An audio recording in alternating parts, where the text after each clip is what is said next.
Greetings, I'm Rodger Newbold, and welcome to this episode of Experienced Photography. My partner in this endeavor and the editor for this episode is Matt Rich. And where are you, my friend? I don't know where you're at. Hello. Goodbye.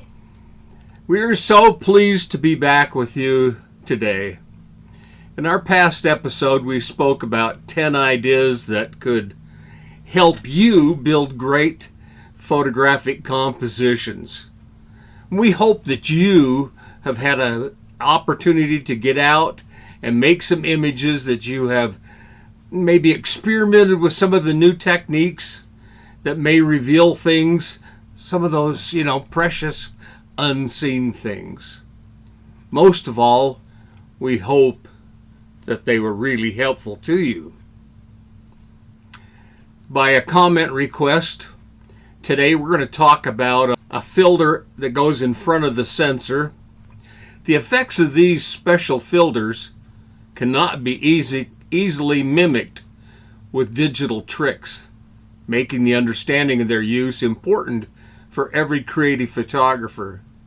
With anticipation, we are going to try some dreams and some spectacular eye-openers today.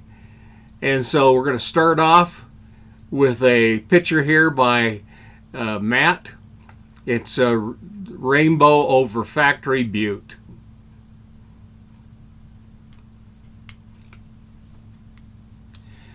In the modern digital age, many traditional photographic filters are falling out of vogue because their effects can be easily replicated and arguably with greater precision and speed in post-production.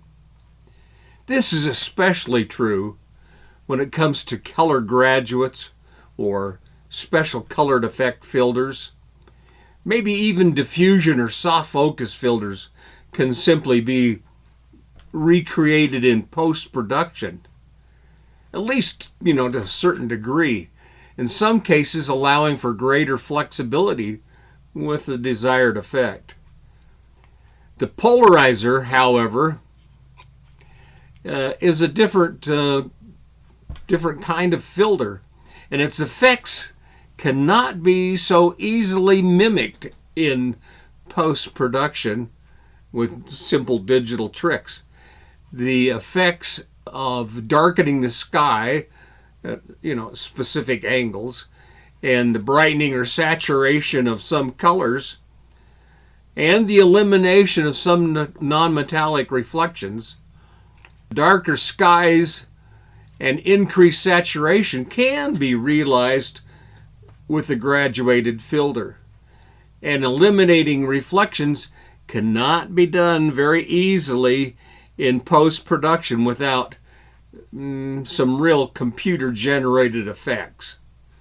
A polarizing filter is generally a piece of glass that is encapsulated a piece of dichroic filter material. It was invented by Polaroid Corporation and goes on your camera lens in order to do its magic. The dichroic crystalline material exhibits different colors when viewed from different directions, or more generally, having a different absorption coefficient for light polarized in different directions, providing the enhancement that it's known for. Without getting too scientific, light waves radiate out from a central source, and they go in every conceivable direction.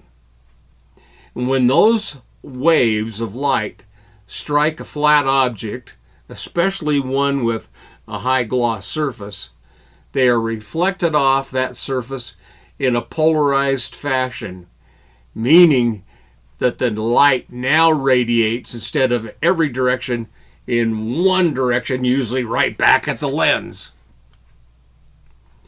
To our eyes and to the camera, this is typically seen as an intense highlight reflected reflected off the light reflecting surface. Because there is now polarized light mixed with non-polarized light, we can now separate the single plane polarized light with a simple polarizing filter. Now, polarizing filters are designed to block this polarized light from reaching your camera. Most photographers currently use a circular polarizing filter as opposed to the older linear style polarizers.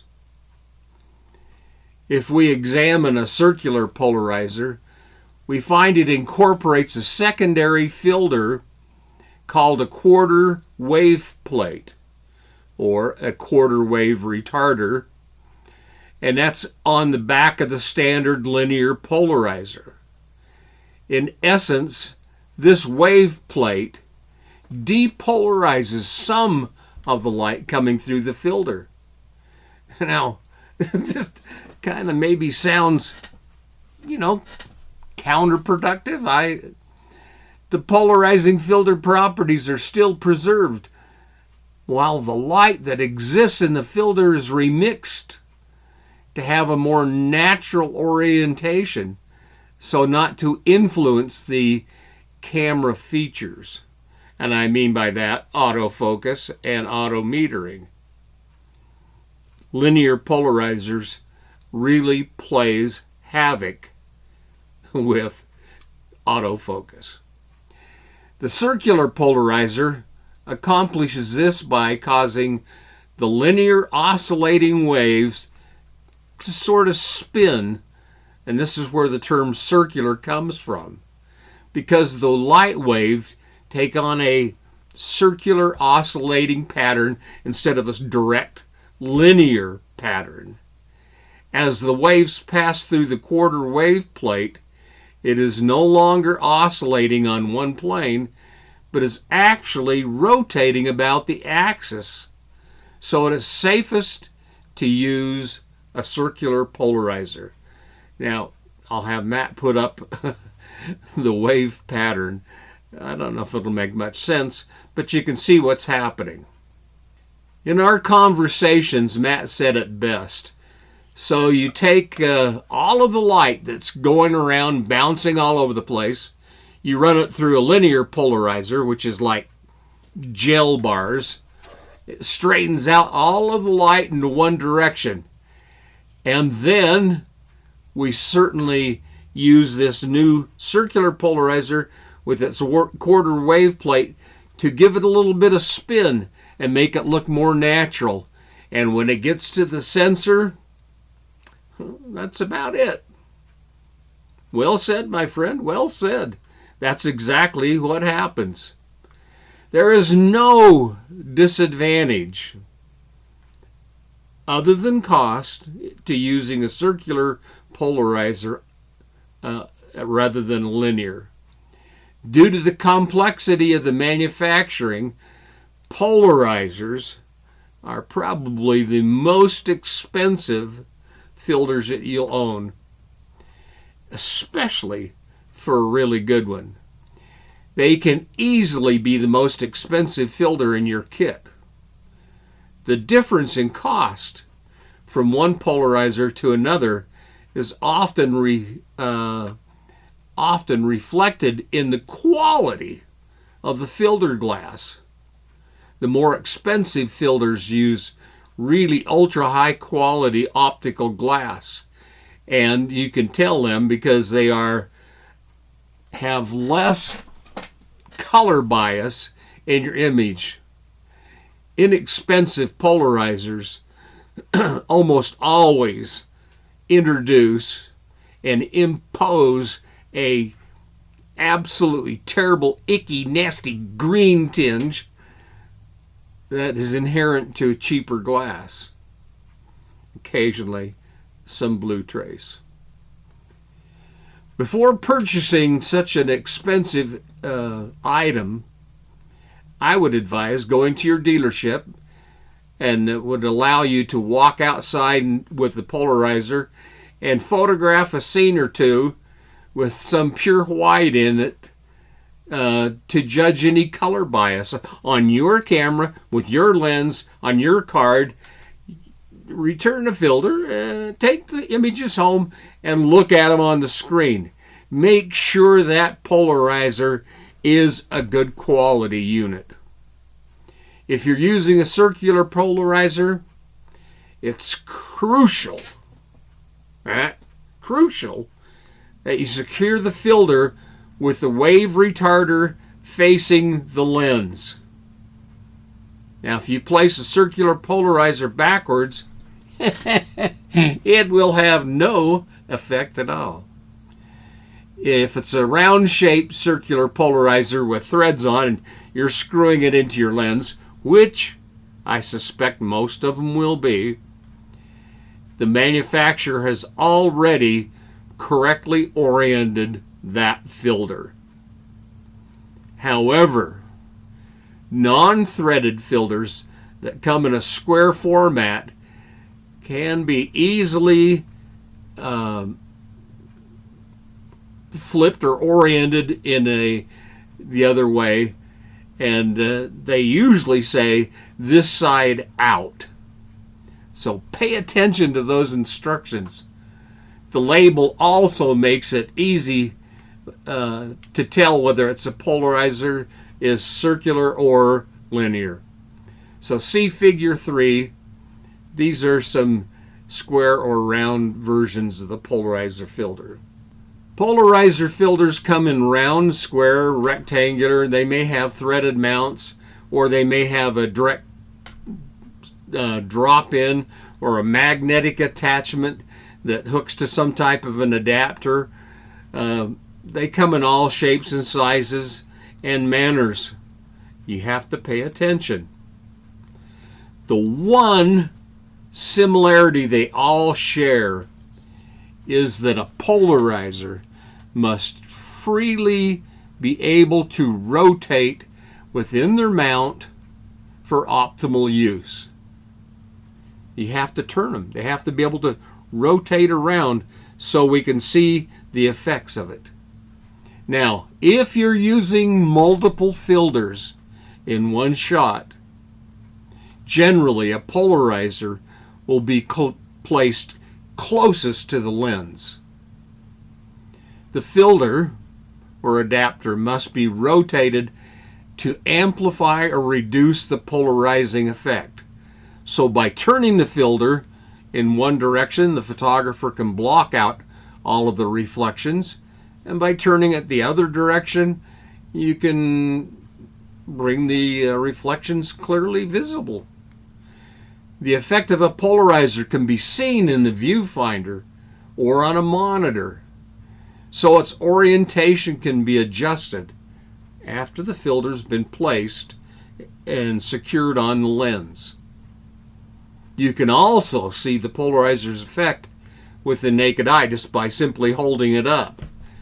A helpful technique is to view the scene next to the camera, look through the polarizer, rotate it a bit in front of your eye, get a rough orientation, know sort of what you want, the desired effect, and how to locate it before you attach it to the lens.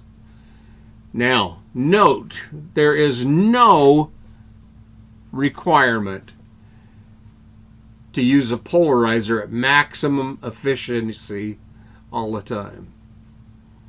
Sometimes it can just look too strange or unreal. Tune it up, tune it down.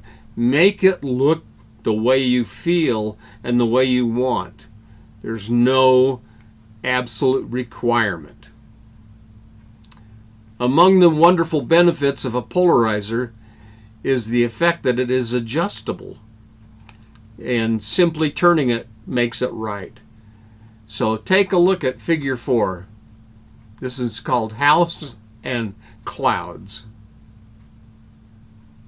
You know, the biggest liability when using a polarizer is there is a loss of light. We realize that the filter is absorbing, that polarized light that's coming in. and to understand that the filter therefore requires some considerable exposure compensation. You look at a filter, it's black. You put it on, it's going to take more light to get through it. So polarizing filters absorb about 1 1/2 stops to maybe 2 stops of light on average. The instructions in your filter should tell you.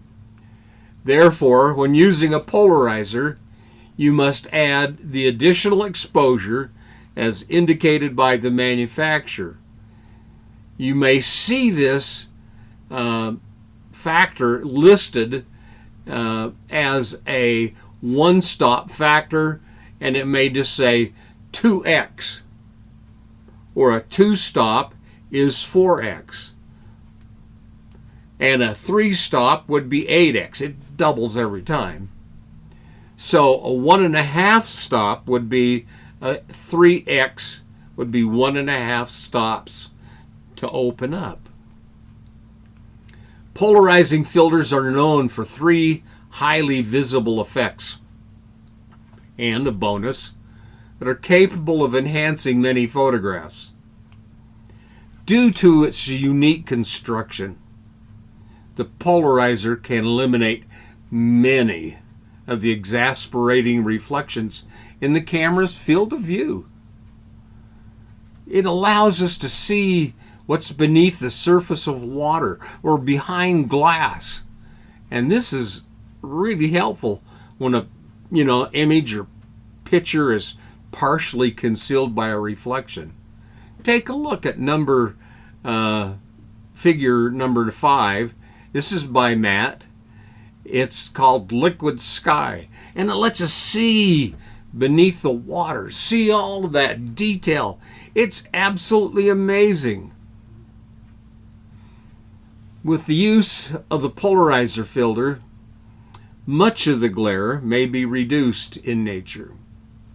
This allows for brighter and truer colors that it may be captured in your pictures, and it happens especially with greens, and adds a greater range and depth of hues. And fall leaves, well, they are just plain gratifying when you put one on there. Take a look at figure 6.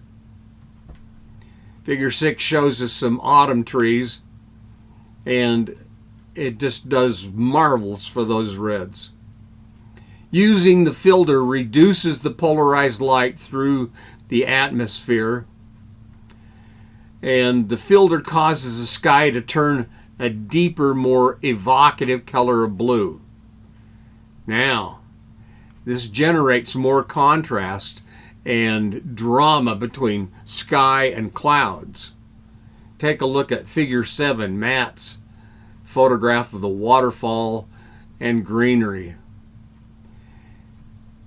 Capitalizing on one of the liabilities listed above, we talked about, the darkening effect, or the exposure factor, or the lengthening of your exposure, can turn out to be a bonus. If you are photographing a waterfall or cascade like Matt has here, the longer the exposure continues on, it may improve the emotional feel of the slower, milky-looking soft water tumbling down the hill. Wow. However, there are always cautions and advisements. Polarizers don't always work.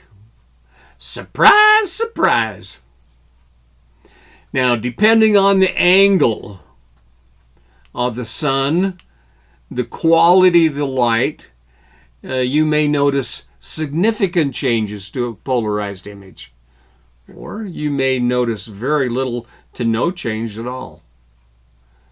For the greatest effect, try to keep the sun at a 90-degree angle to your lens.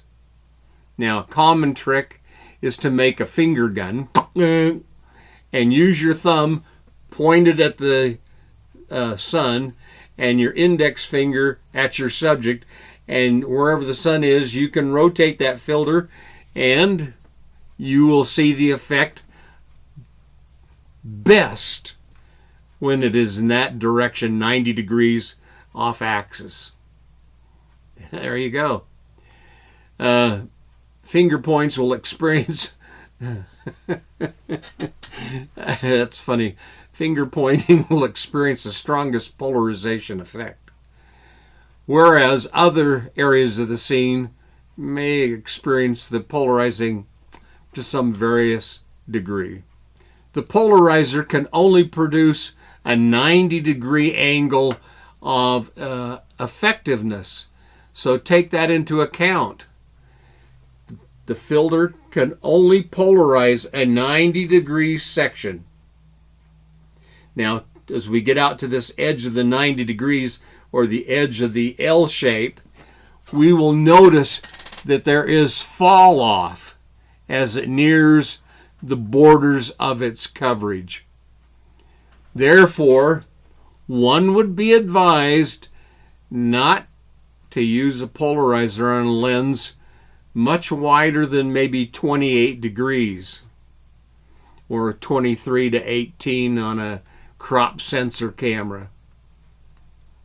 Also, do not use a polarizer if you're trying to stitch multiple images together to make a panorama. It will totally, and I mean totally, you'll have little patches of 90-degree different type skies, and they will never stitch together. A screw-in polarizer is almost twice as thick as a regular filter because there's the base and then there's the front polarizing or rotating element. So using a polarizer on a wide angle not only has a 90-degree liability, but using f11 or more can show the filter rim and vignette your picture depending on your camera and lens and the choice of filter and how thick a filter you have purchased. They do make, oh yeah, for extra expense, they do make a thin polarizer. So be certain to check your corners in your viewfinder or on your rear LCD. Make sure it's not vignetting. I don't use a bucket load of filters on any lenses any longer, but my polarizer is always with me, always in my bag. And if you're only going to own one filter, a polarizer is probably the one you should be using. Please purchase one that is of a better quality in filters. And remember, don't leave it on forever. Now, here is the list of some of the better polarizers that you may wish to investigate their websites. You may wish to investigate these brands. You may wish to test these out. I like some of these things are my favorites. The Schneider B&W, the Cassaman HTC, Tiffin, the Helipan, Lee, High-Tech, Hoya, HDs, Nikon, Canon, Stingray, and the British version of Case, K-A-S-E. I think they all have some really high-end filters. There are a lot of filters you see on the websites. You see them for sale listed.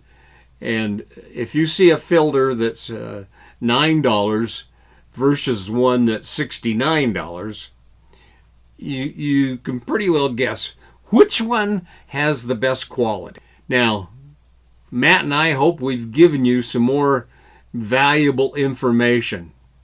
And there's a lot more to know about filters, and we'll have to address those issues in the future. But, we'll eventually get there. So, please, I'm really asking you, please subscribe to our channel. Give us a big thumbs up if you found this information constructive. Tinkle that little bell and it'll notify you when new material is published. And by all means, keep those comments coming in. Add them right to the end of the vlog itself. If you had a problem or question, chances are somebody else has got that same question. Let them see right there in the comments section what your problem or question is, and we can answer it. I hope that you view this site as your two-way street to learning. All I can say is keep saying yes. Yes, get out there. Get something new done. Try it. Now, thanks for tuning in today. Until we meet on screen again, cheerio and bye-bye for now.